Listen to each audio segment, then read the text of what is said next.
We're here today interviewing Stewart and Janet Farrar and Gavin Bone on one of their trips to the United States.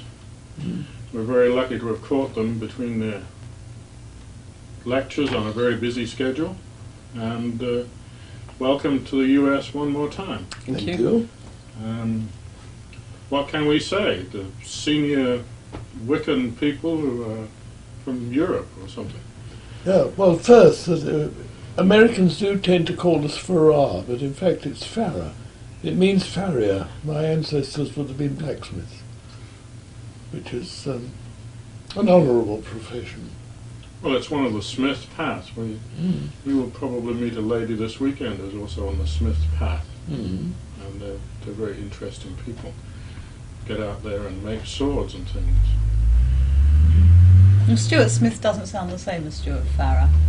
No, I'm glad it's Farrar, but it's a Yorkshire name, Farrar. You've written very many books. 20 so far. 20 so far? This is the latest. The three of us wrote it together, The Pagan Path, which has just come out, published by Phoenix. There's such a misconception about writers in the craft. We tend to be put on pedestals, which I find hilariously funny. I've got a sick sense of humour, Gavin. My attitude is if somebody puts me on a pedestal, I'll sit on it and kick them busily on the head while they're kneeling at my feet. I cannot abide total adoration worship. And I think, I'm sorry to say it, that if we look back on well-known members of the craft, such as Gerald Gardner, for example, so many of them were tongue-in-cheek. Half the people who follow the rule and the law written down, I use the word law in quotes, written down from centuries, again, centuries in quotes, ago, if they were alive today, people like Gardner, and I know Alexander's because let's face it, he was the man who first brought us into the craft, they were laughing on the other side of their faces. If they could actually see what was happening in the pagan movement worldwide today, I think they'd be rather shell-shocked. I can't do that. It's been the habit to blind the public with science on occultism in general, but I find I can only say or write what I really believe and try to do it plainly and clearly. Exactly. There's too much emphasis on using long words and not explaining things simply for everybody, which has been one of the problems. You probably know the reason that Yvonne and I get in so much trouble is we try to get everybody in through ads in the mass media. We find that much of the occult is snobbish, Yes. and very much an intelligentsia in-group. Yes. And they don't want any changes. One of the problems with our Witch's Bible as opposed to your Witch's Bible was that it was a different path. So if you wrote a book a decade, 2 decades ago, people still think you think the same way. They don't allow you room to change. Now, paganism is about change. It's about going with the laws of nature. Stupid animals die, clever animals adapt and survive. The old So craft paganism- is dead, let's be Paganism honest. has to change. Witchcraft has to change and continually adapt. If it is a natural path, it must do that. When we became witches, witchcraft, Wicca was all there was, basically, and the pagan movement has emerged from the shadows, come out of the closet, for everyone to see, the basic pagan instincts of people, and now there is a pagan movement, and we describe ourselves as pagans. If people ask us what particular ritual path we will follow, we say Wicca. We won't say Gardnerian or Alexandrian or anything of this That's sort. one of the reasons we wrote the Pagan Path, is that it's about the pagan movement. All the rest of Janet and Stuart's books have been primarily about Wicca, and the Pagan Path the decision was taken that it would be about the movement as a whole. I think that also, when I was talking about the elders of the past, people like Gardner, for example, the old covens, as they have emerged, if you like, into the mid part of the 20th century, say from the 60s upwards, they were still so rigid and so dogmatic. It was still being pieced together as an old religion. The old New Forest Coven, the Lyndhurst Coven, which Gardner worked with, still exists. But Gavin here has a lovely story about the Lyndhurst Coven. Everybody, when they think in terms of Gardnerian philosophy, thinks that when Gerald broke from the New Forest Coven and brought it into the public eye, he brought all this lovely magical knowledge with him. It was only recently that the Lyndhurst Coven, the one that old Dorothy Clutterbuck belonged to, has come back into the public eye. And it came in through the back door. Gavin, tell them what happened. There was a Pagan Federation group on the south coast decided to hold a small gathering. Now, they looked around for a site and they found a nudist colony in their New Forest, which they thought was perfect. It was just outside of Lyndhurst. They approached the gentleman who ran the centre, and they set up a weekend. So they went down there, they set up a campfire, and they started doing chanting, singing. Halfway through, they noticed that some people had pulled up large cars, caravans, obviously very well off, in British terms middle class. And they set up their tents and they put little picket fences up around their caravans. They got out the silver tea services, and then they started to walk over to the Federation group who were around the fire. They introduced themselves as the Lyndhurst Coven, and that they'd found out about it from the man who ran the nudist centre, because they normally went down there to the nudist colony to do their rituals, because they could get away with being skyclad.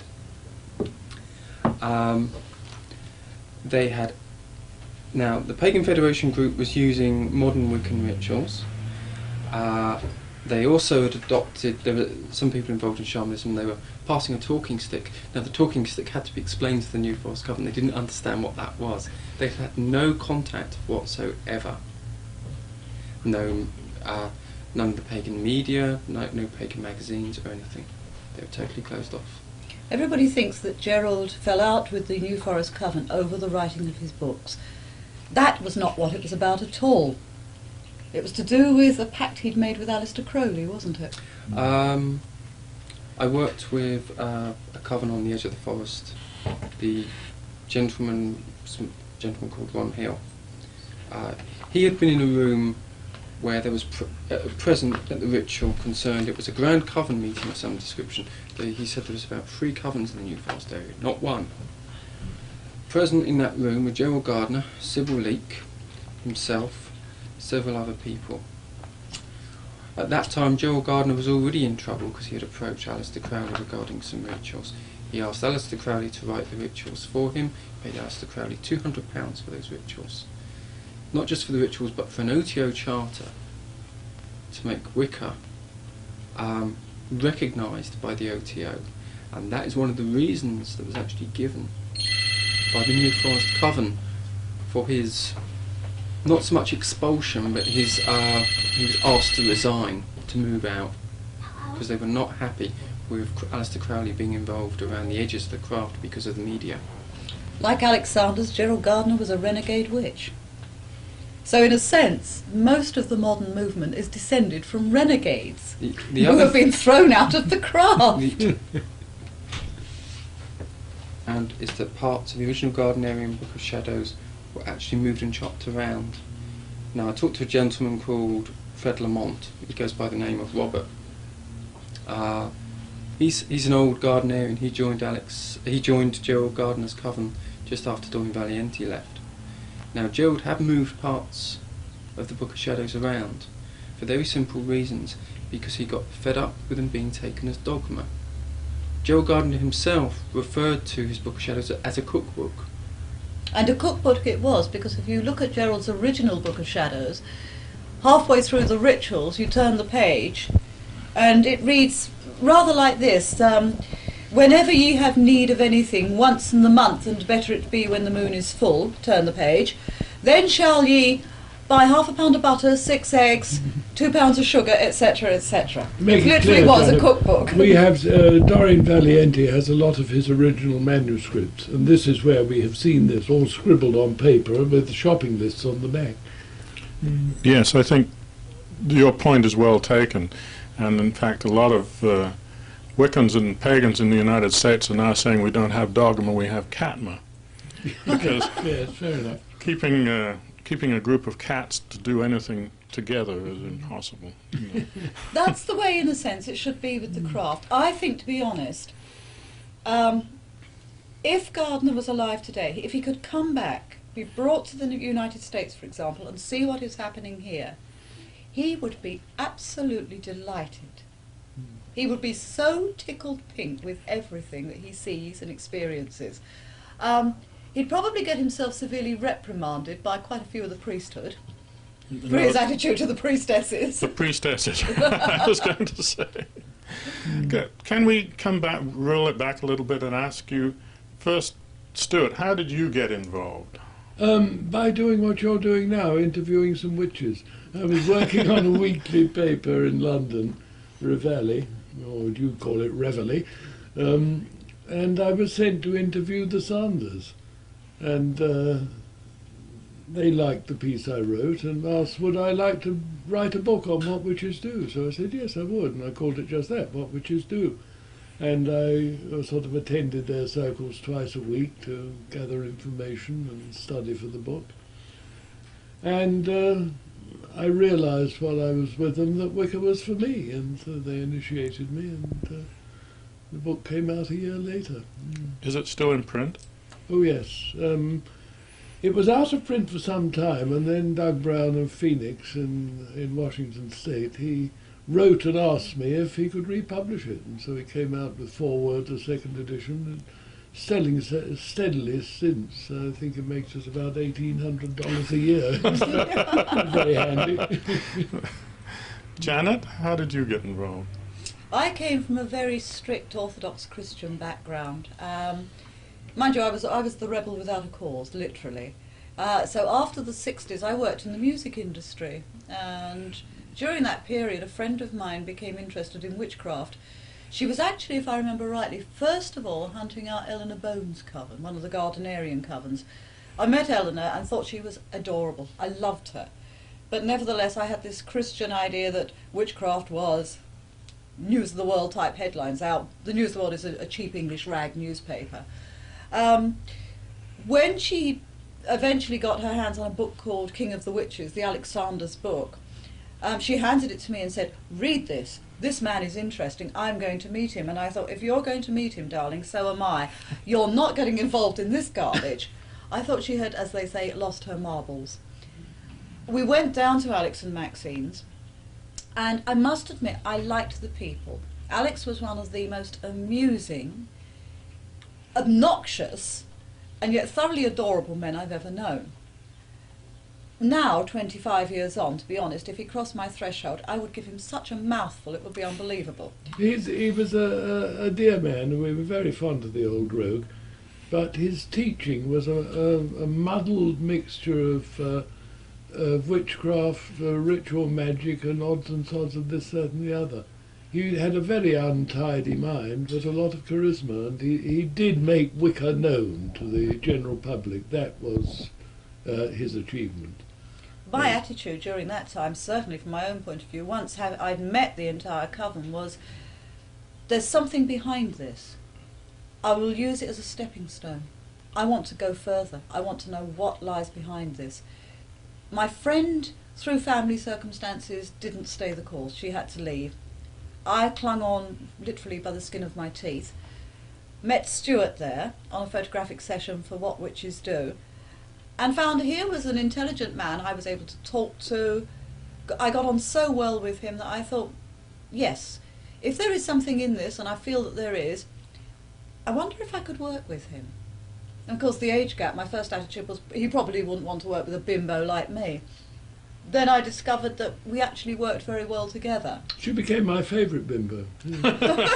One can tell. We finally ended up, as you can imagine, getting together and finally getting married. And to be absolutely honest, within 5 years of becoming witches, we had moved to Ireland. We had no idea that our public reputation was growing. We were living in remote country villages, publishing these books, and we were seeing the royalties roll in. By that time we had stepped so far away from Alexandrianism and so far away from Gardnerianism that we were on a path of self-discovery. When we discovered the way the world was reacting to us, we were taken aback by this. And of course later we met Eleanor Bone, one of Gardner's original priestesses, and she said, I love you two, but there's one problem, you've given away half the craft secrets. And we went, wait a minute, this isn't even Gardnerian, the work we have written. We went into everyone. All right, we used Robert Graves, we used Maura McNeil's Festival of Lunarsar. We made it up as we went along. This is 8 Sabbath we're talking about. Yes. 8 Sabbath has the 8 seasonal festivals, and Wiccaning, hand fasting, and Requiem. And everyone thinks we thought we were giving away secrets, but we made it all up ourselves.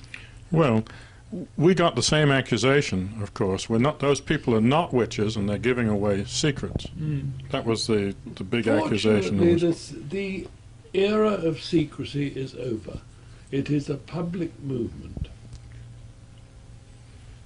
Gavin, back to you now then. How did you get involved? I suppose I was rather lucky because I came from a very open-minded family, and I was encouraged to look at other religions from quite an early age. I originally got interested in Taoism and Buddhism, then into Hinduism. I was very much formulated my own ideas and looked for a religion which my own ideas would fit into. And the first book I picked up on witchcraft itself was Don Valenti's ABC of Witchcraft. I read through that and thought, this woman's written all my ideas down. I'm not the only one. Given all your secrets away. No. So from there I started looking at Wicca. I progressed to Janet Stewart's books, Witch's Way.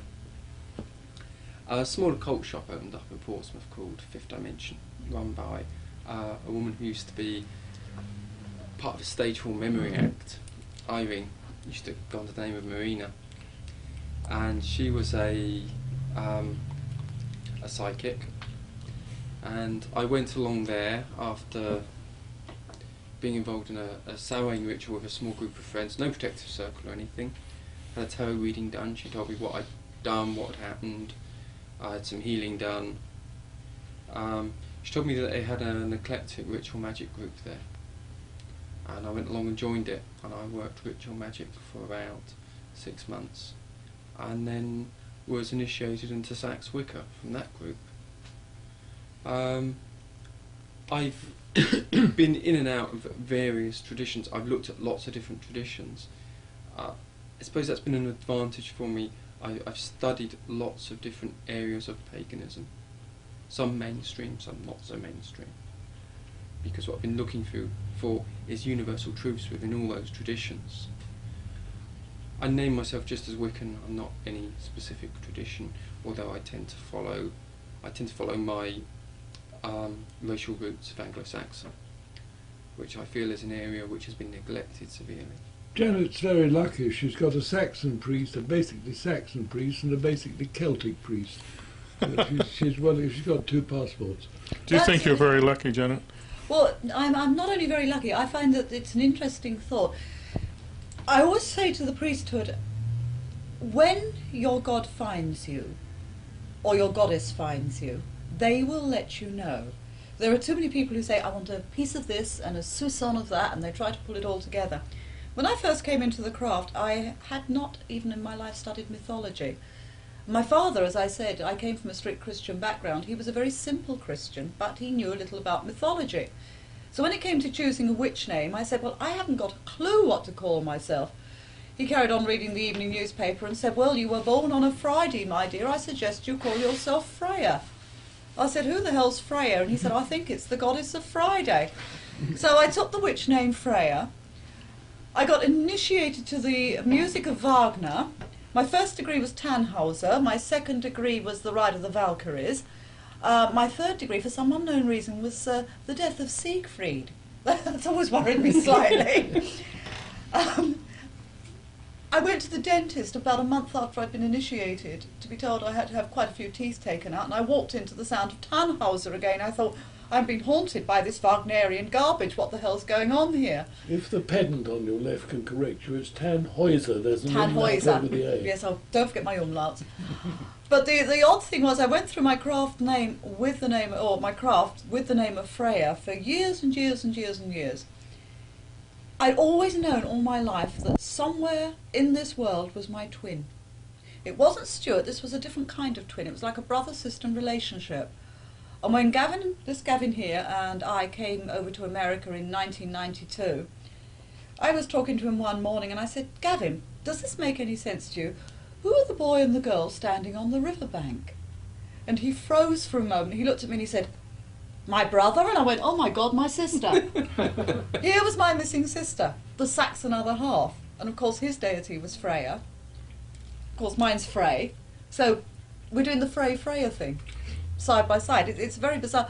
So much so that his mother, who was very open-minded, but she converted to Catholicism, when I told her about this, she said, well, that doesn't surprise me. When I was carrying him, I was on holiday in East Anglia.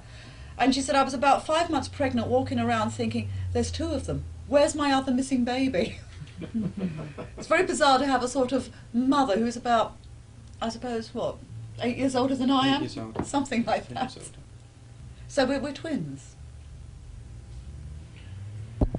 You probably realise that there's a whole group out there called alternative witches nowadays, who believe in no study whatsoever.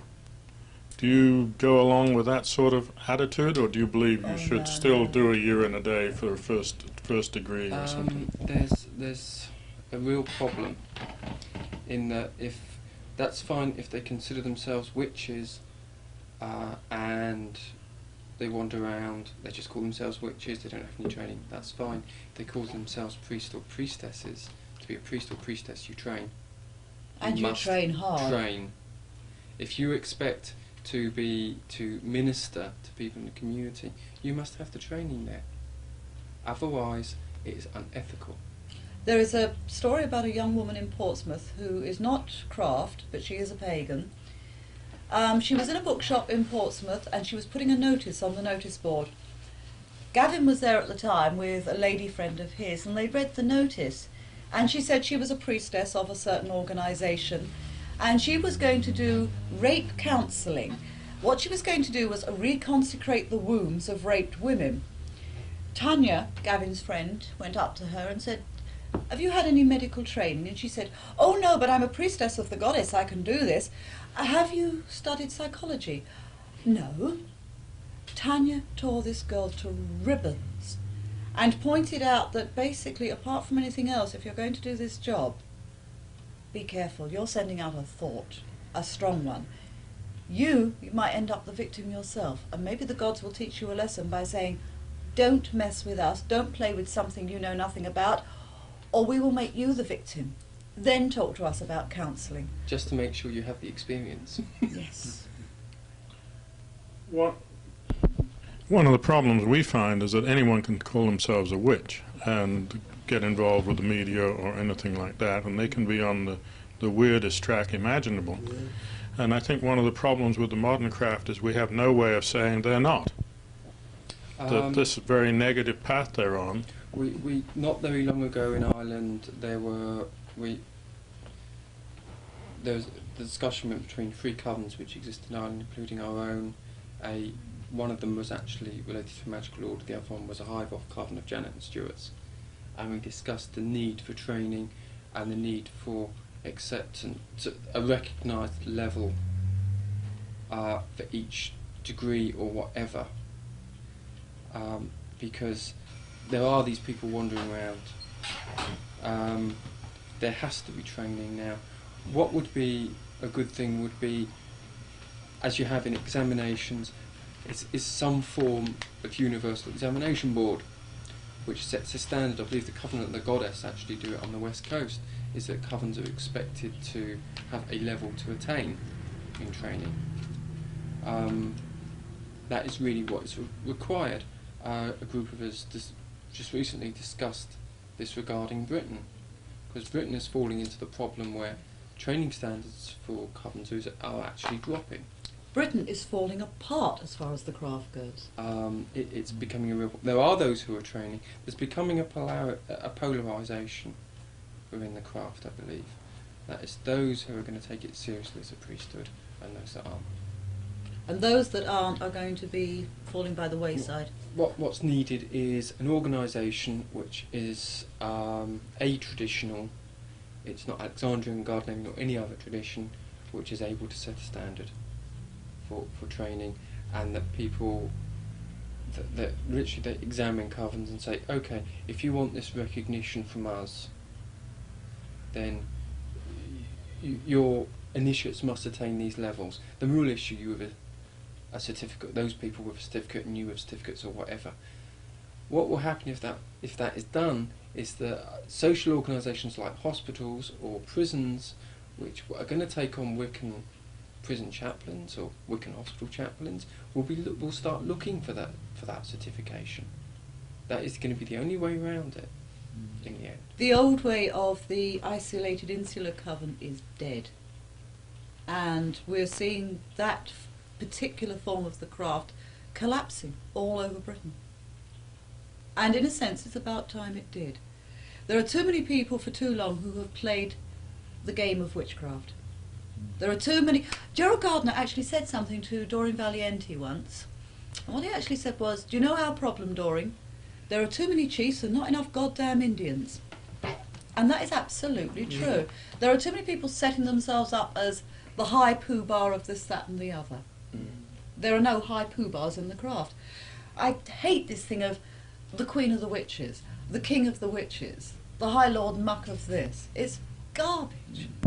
Herman Slater's dead. We don't have a Queen of the Witches anymore. I don't know if we can ever become a congregational religion in the United States because of the negativity out there. Maybe in Europe we can become more of a congregational religion. How about writing something about being a congregational religion as opposed to small circles? Giving the people ahead. Something to do or something. You're jumping ahead. You're talking along lines that we've been talking about for another book. We have another book which we are just playing around with an idea at the moment.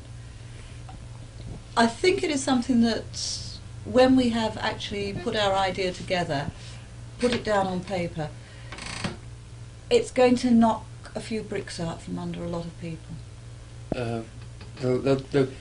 We're probably going to get attacked over various things we've said in the Pagan Path because we haven't pulled any punches regarding some members of the craft, particularly in England.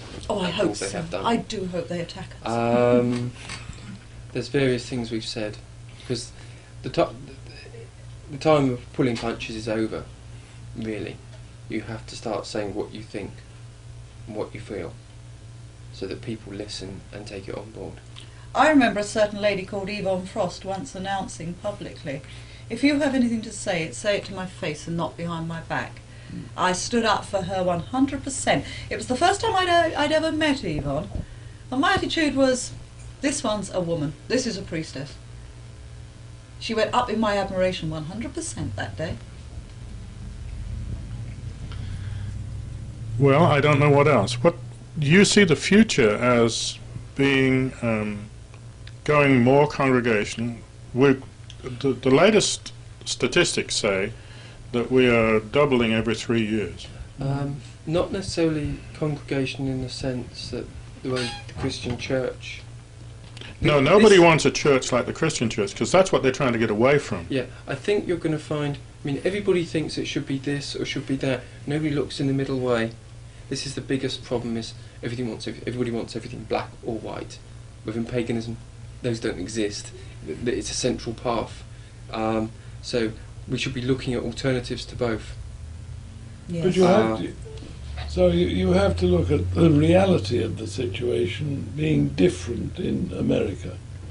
That America, one of Uncle Sam's foundation stones, God bless him, was freedom of religion and equality of religion, which may not be fully expressed in some states, but all the same, over here, I mean, I have conducted a legal wedding in Tennessee as the Reverend Stewart Farrar, a recognised minister of a legally established religion. And that would be unthinkable in Britain or even in Ireland. No, it isn't. We did one. We did one in England. Yes, but it wouldn't be a legal wedding. Oh, yes. How? We got recognised as a charity, would you believe? Hmm. It's an interesting... We've been around a long time, almost as long as you asked. I think we've been around longer than you have. We also require our ministers to go through a very serious educational process, right, including a qualification from a formal university in counselling. Yes. Yes. Which is needed. We know one coven in Ireland, some friends of ours, their neophytes are expected to study quantum physics. I'm a physicist, and that's probably a good thing to do, but I don't know where it gets you in witchcraft, except maybe in chaos theory, you know. Yes, they work Yes. in chaos theory because they examine everything. That group is a good example of the way things should go, because if you're going to do colour magic, for instance, if you want to study colour magic, their attitude is, well, if you're going to do colour magic, you better know how the eye works. How the eye works, how perception works. So that group, I mean, it's more than a coven, it's actually a magical order. So it's order standard work. But that's what we should be aiming at within Wicca, I believe. Now. We think that modern witchcraft started in like the 1830s, where from Sir Walter Scott, Letters on Demonology, and then moved to France. And that all of the stuff that's done in England and Ireland and the United States all came out of Paris in the fin de siècle movement. You got some thoughts on that? We were talking recently about possibly in its modern form being Victorian. And it's the Aidan Kelly points to the fact that it's a creation of Gerald Gardner. No, No. I've met too many people from the forest. No, and I know that's not true. Apart from anything else, Aidan doesn't know about the photographs we have. Well, he doesn't know about the photographs we have. And That'll the keep him letters guessing. about. I'll send him a tape. How's that? We're going to see him anyway. We would think it's probably in its form that went to the forest, probably Victorian. Before that, I mean, if you look at British history, especially the Civil War period, the first thing the Witchfinder Generals did is move into East Anglia. Now, they went into East Anglia for the witch hunts. The reason being is because that was still very much a very strongly tribal culture. East Anglia was a kingdom unto itself up to the Civil War period, because all the renegades, all the pirates, everybody lived in that area, and if they didn't want authorities to get in there, they couldn't get in to that area of Britain. And there were still people worshipping the old Saxon gods there. And there has also been an influx of Dutch into that area from Friesland, Dutch weavers during the period of Elizabeth I. So I would think, if you look at the modern, if you want to trace from the Victorian period back, I would say look at East Anglia and that area of the country.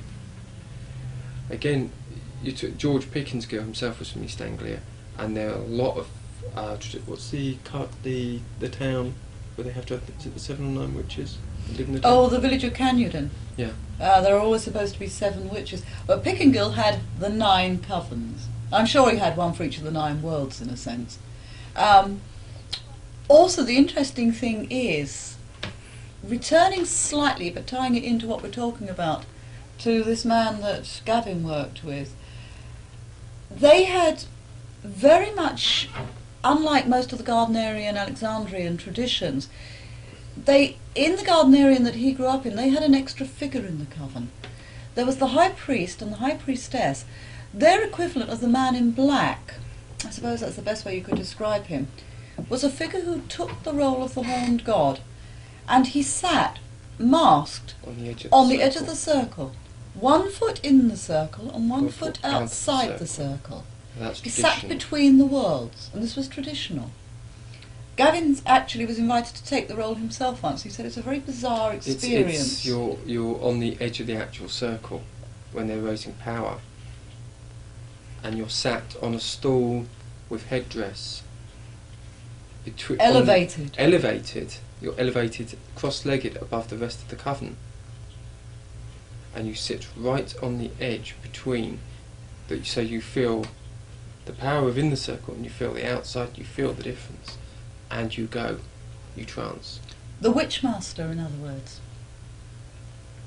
As George Pickingall called himself, or what was generally called the Witchmaster.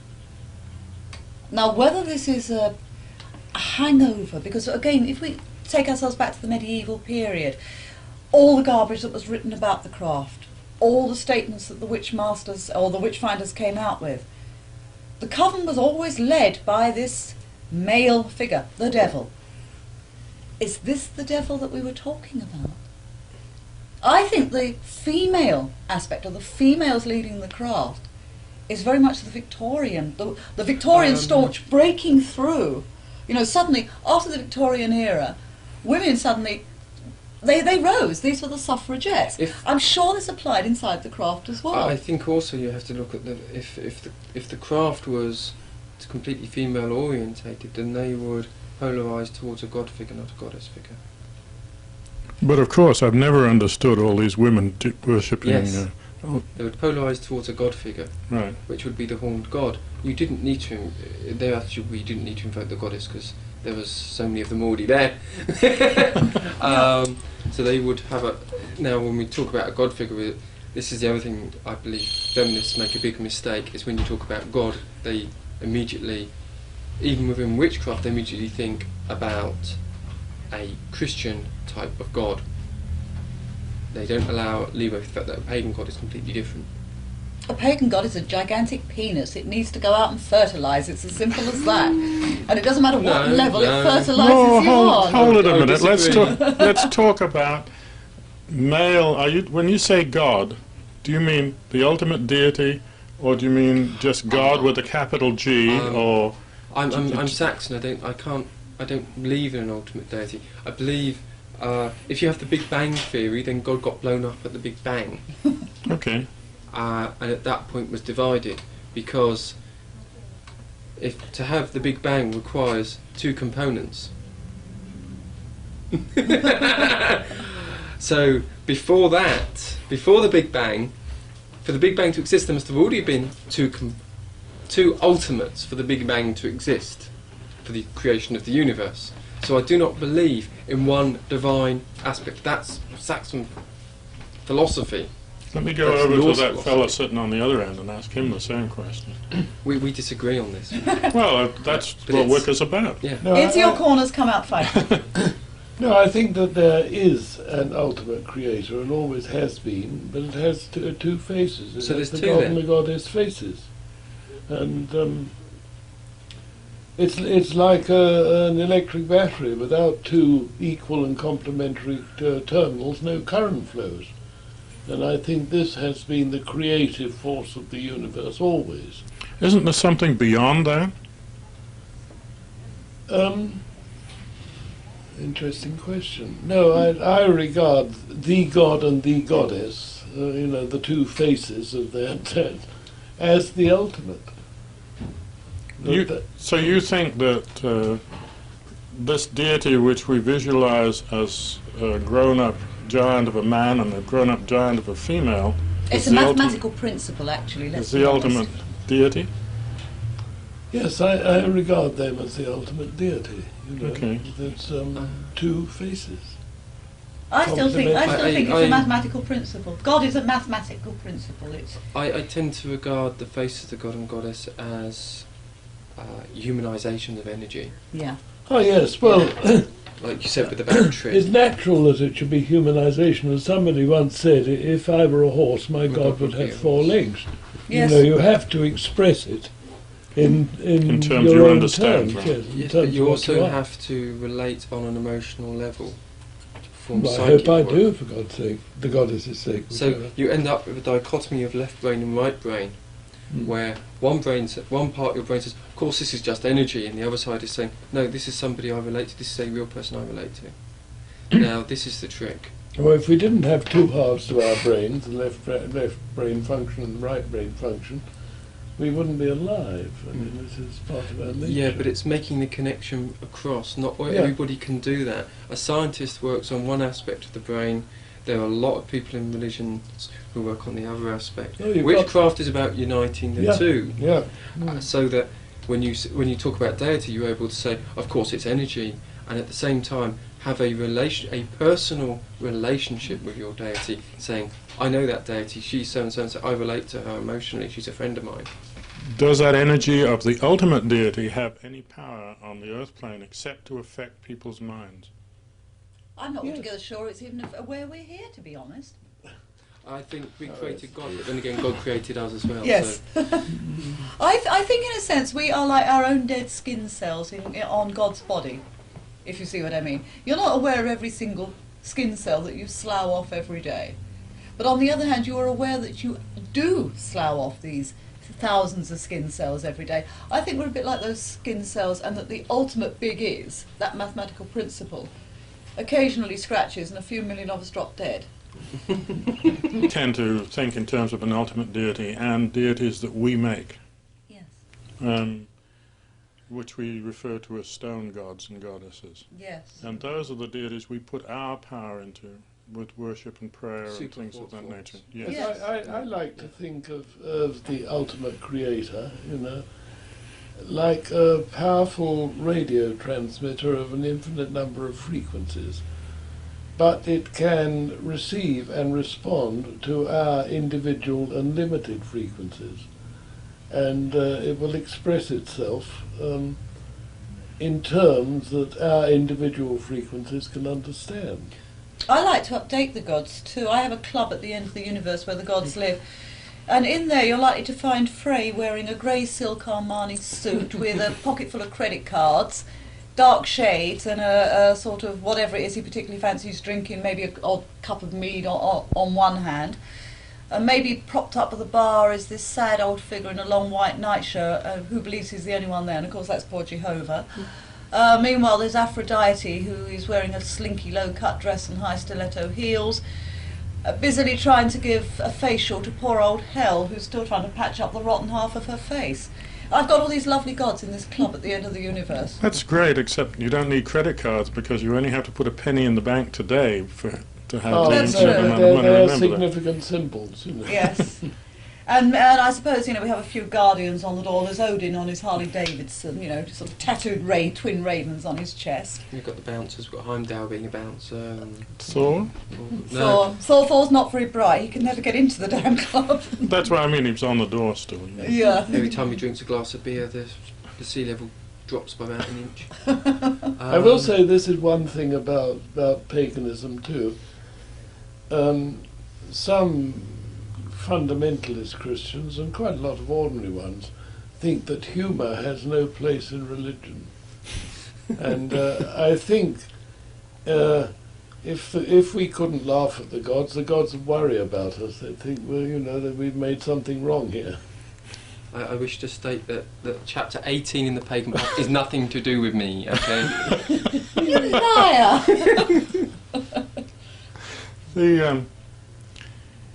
From this point of view, when you cast a circle, do you cast it of specific dimensions with specific tools, or can it be done any old how? It can be done mentally sitting in an armchair. To do it ritually, it's when there's more than one of you, when there's a group, it helps you to think along the same lines. The tools and the words, they help you all to think in the same way and to build it up as a group. But And not to any specific dimensions. not to any. It's just for pure convenience. The traditional is a 9-foot circle, you know. It should have at least 6 dimensions. Yes. Of course, there are 7 directions in the circle. I go in know. And to be more specific, it isn't a circle, it's a sphere. The circle is where it cuts the ground. We've done some experiments recently that showed an ellipse is a better shape, just as a matter of interest. Yes, certainly with people of my height. I mean, Of course, you probably know our tradition disagrees with your tradition on that point. oh, how But it terrible. has to be I mean, we all ought to be thinking automatically along absolutely. the same dogmatic lines, wouldn't we? I want to ask Janet one, because it's one that keeps on coming up. If you just change the genitalia of the goddess from male to female, does that a witch you make? Say that again? Feed me this one again. Okay. Lots of people worship God, male. Lots of people nowadays worship goddess, female. All they've done is change the genitalia. They haven't gone away. They haven't put the humour in. They haven't put new thinking in. Well, they're missing out Yeah, on it then. tell me about it. That's not being a But that witch. does not a witch make. No way. Yeah. Because I get in trouble with people when I tell them that all the time. No. Well, if you're in trouble, I've got news for you. That puts Dorian Valenti in trouble, all of us in trouble. In fact, half the people in the pagan movement who know what they're talking about are in trouble. Yeah. No. The Christian concept of God is so actually alien to the pagan concept. Grandfather in a nightshirt. Yeah. Angry. Angry. Always yeah. angry. Bad temper. I'm afraid there are those that just change the grandfather in a nightshirt to grandmother in a nightshirt with rollers and a rolling pin. But there are a It's lot a of big those mistake. around, unfortunately. Yeah, but it's the same mistake. And it gets right up the goddess's left nostril. Matriarchy is as much a mistake Domineering as system. patriarchy. Yeah. So Totally. we really think that male and female ought to go joined together into the future as friends rather than enemies. It's the only way it's going to work, let's be honest. Mm. And I think anyone who calls themselves a witch, who thinks otherwise, really does need to re-examine their own thought processes, because they're going to be left behind. They're going to be the laughingstock of their grandchildren. Well, I mean, a lot of serious rad femmes are a bit of a laughing stock already. Now you're in real trouble, you understand that, don't you? One question we asked, how many rad femmes does it take to screw in a light bulb? 1 to do it, 2 to look after the creche, and 4 to debate the meaning of the word unscrew. Of course, you realise there's a lot more of those around. Like, how many Alexandrians does it take? Oh, it's a lot. Oh, come on, give me the Alexandrian one. We're waiting for the Gardnerians to tell us. yes. I Yeah. love it. I Love know, it. and how many Crowleyites does it take? They can't, because Uncle Alistair didn't lay down any rules. How many fundamentalists does it take? They won't, because the original light bulb was the only right one. You guys live way out in the wilds of Ireland. Yeah. What's it like living there as opposed to living in the It's modern... marvellous. We moved there for the original, deeply spiritual reason that the Republic of Ireland does not charge income tax on writers' royalties. But we fell in love with the place, and we will live there always now. It is a very magical country. As one young County Clare farmer said to us, scratch the topsoil of Irish Christianity and you come at once to the bedrock of paganism. And it is true, their folklore and their folk customs are thoroughly pagan. Lovely example, there was a retired builder friend of ours in Dublin. He was a good Catholic, and he came from a good Catholic family.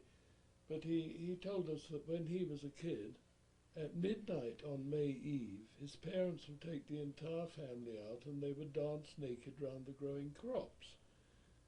Now, the kids were told this would protect them against colds for the coming year, but I think that was in case the priest came to hear of it. But if that's not a pagan fertility rite, I don't know what is. And yet this was a good Catholic family who would go to Mass on Sundays and certainly wouldn't regard themselves as hypocrites. And this sort of thing, we found many such examples, it's very typical of Ireland. And the village witch has always been part of the Irish scene, even if officially frowned upon. There she is, and she's consulted. And during the burning times, when anything from 1 million to 10 million people were burned or hanged as witches, you could number in Ireland throughout the centuries. You could number the victims on your two hands, and that's the role that Janet's been cast in Kells. She is the village witch, and 90% of women who come to her for counselling or for tarot readings are good Catholic women, very often bringing problems they wouldn't like to take to a celibate male priest. We once had a letter addressed purely to the Witches' Island, and it found us. The post office delivered it straight away, without delay. Witchcraft as such is a revival movement. In a sense, Stewart and I actually brought it to Ireland. The traditional witch families of Ireland would not call themselves witches, nor on the whole would they tend to call themselves druidic. There is one old man who is an arch-druid, genuine druidic tradition that we know of, but most of them, they're carrying on a family tradition. They're the same people you'll see at Mass on a Sunday, and on the Saturday night you often see them out on the hillside worshipping the old gods. It goes hand in hand, side by side. They wouldn't be known as witches, they're known as the Banfassa, the wise woman, or Farfassa, the wise man. That's what they're always Most of the main Catholic religious sites, particularly Healing Wells for instance, are all originally pagan in origin. Oh, yeah. Oh yes, the church was smart enough always to put their ritual where the old ritual was, because people will always come to that site. Misconception. That's a big misconception. No, in a lot of cases the church tried to put... There's a lovely story in Britain about that, where it goes that the church carried... The devil carried the church across the road at midnight. You'll hear that one, about how the devil took a church to pieces at midnight and moved the stones across the road onto a pagan site. Actually, it was the fact that in many cases pagans insisted that churches were built on pagan sites. You have to remember that a lot of original churches had two altars, because what Christianity is today is nothing compared to what it was when it first came into Europe. And you would have two altars, and most pagans saw the Christ figure as the equivalent of the Norse Balder or the Welsh Mabon figure, a solar deity. So, of course, there was no problem with having a couple of altars in the church, because it was just another deity. And the historical Saint Bridget, as opposed to the triple goddess Bridget, triple goddess Breed, when she set up her site at Kildare, of course it was on the ancient pagan site of the goddess Breed. It's interesting that her nuns kept the holy fires burning, looked after the goddess Breed's holy well, and God help any man who tried to interfere, because they would kick the hell out of the poor bastard. And that included the bishop. Now the Saint Bridget or Saint Breed took over the traditions and the holy places of the goddess Breed wholesale. Even the triple goddess aspect, there's a popular tradition that Saint Bridget was in fact three holy sisters of the same name. And, she is just a continuation. That's one thing, a nice thing about Ireland. It's said that the gods of the old religion become the devils of the new. Not in Ireland. They become sort of national heroes and legendary Saints. Heroes and heroines, and part of the continuing tradition. We live actually in a complex which incorporates the Boyne Valley with the famous Newgrange, which is a 5,000-year-old megalithic site. And at the winter solstice, when the sun rises, for 5 days, round about between the 19th upwards of December, it rises over the horizon and the light floods the centre passage over the roof box, illuminating the whole of this centre chamber. It's a very magical, very powerful place. But taking the Newgrange complex right across the Boyne Valley, through Kells, where we live, up to a mountain range called Loch Crew, which is covered in megalithic sites, all of this area was dedicated to the Cailleach figure, who is a sort of giant hag. She's the stone goddess. And is also dedicated to an obvious horned god figure, who creeps through in different ways.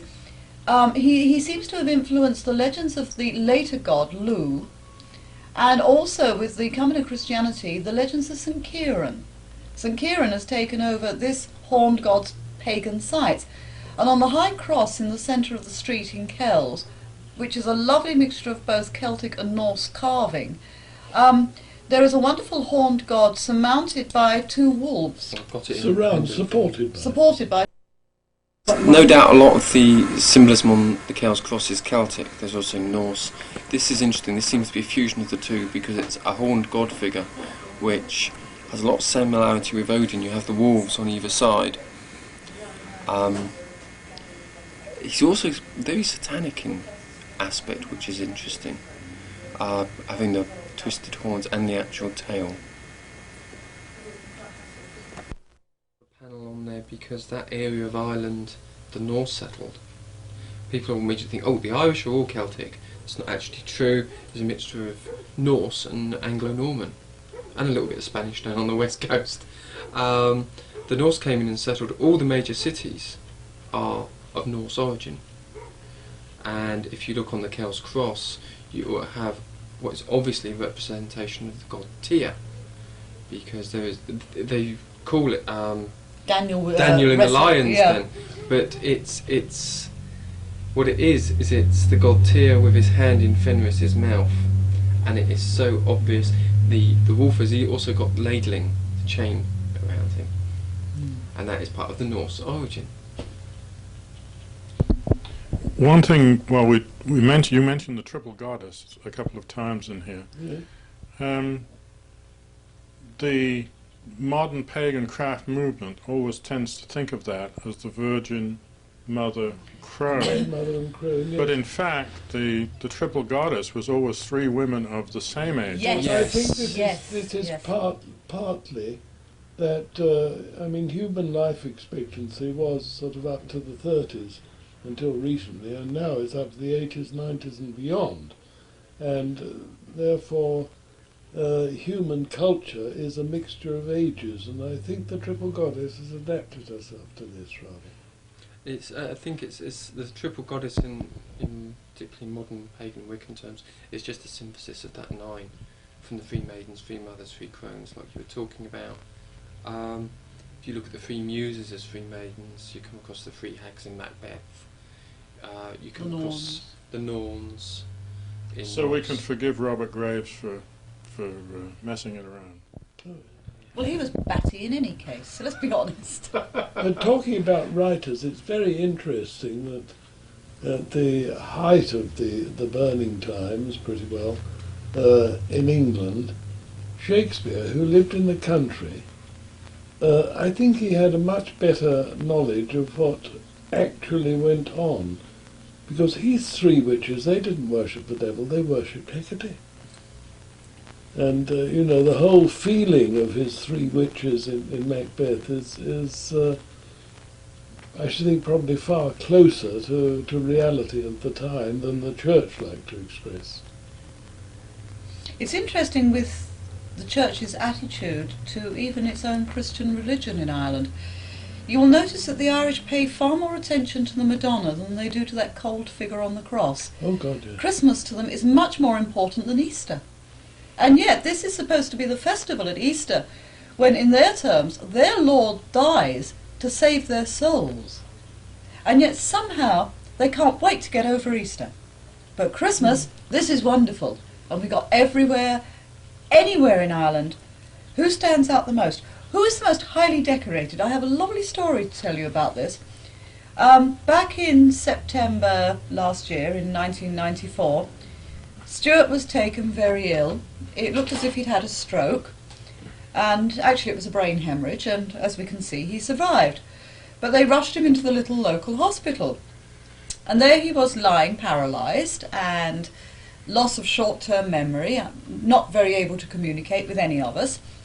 And above his bed was an enormous statue of the Christ figure, bleeding heart, bleeding hands, and covered in cobwebs. There was a huge spider's web from the top of his head to the ceiling, with a fat spider sitting in the centre of it. He was filthy, absolutely dripping with dirt and dust.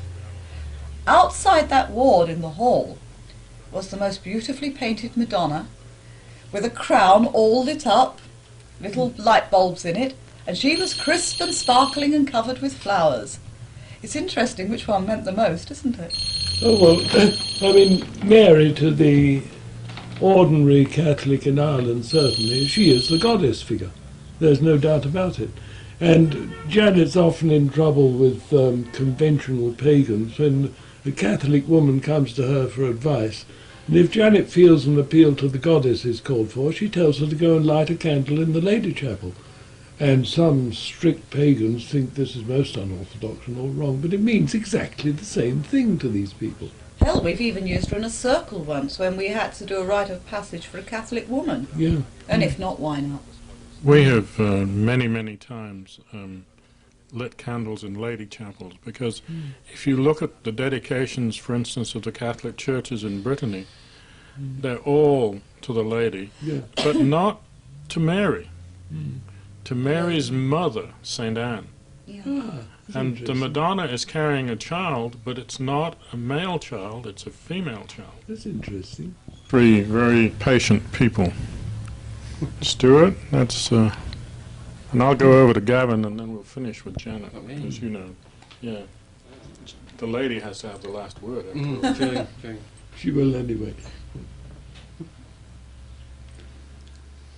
Yes, I think we are at a stage now where the pagan movement has become part of the public scene. It's emerged from the shadows, and Wicca is only one of its paths. And we have to relate to the rest of the community, because grassroots Christians, we find, on the whole, are very friendly. They certainly are in Ireland. I mean, a couple of Christmases ago, the local parish priest came round to our front door just before Christmas and knocked on the door and grinned happily and said, "I don't know what you lot do at this time of the year, but have a good one anyway." So naturally we wish the same to him. But I think we have got to recognise that we are now an active and acknowledged part of the community, and we have got to react accordingly and contribute to the community, contribute to the overall spectrum. What do you want exactly? Final words for the pagan community. Just keep banging the rocks together, guys. I like your words of wisdom, Gavin. You always come out with them. Final word to the pagan community. Cut the bloody witch wars. At least sit down and talk, communicate. You have tongues, you have heads, you are intelligent, you are not stupid. So stop acting so bloody moronic sometimes. Sit down and talk, and if you disagree with someone, tell them to their face. There is nothing worse than a load of cackling hens. Can I have one more point? When we first met the Frosts, everyone was waiting.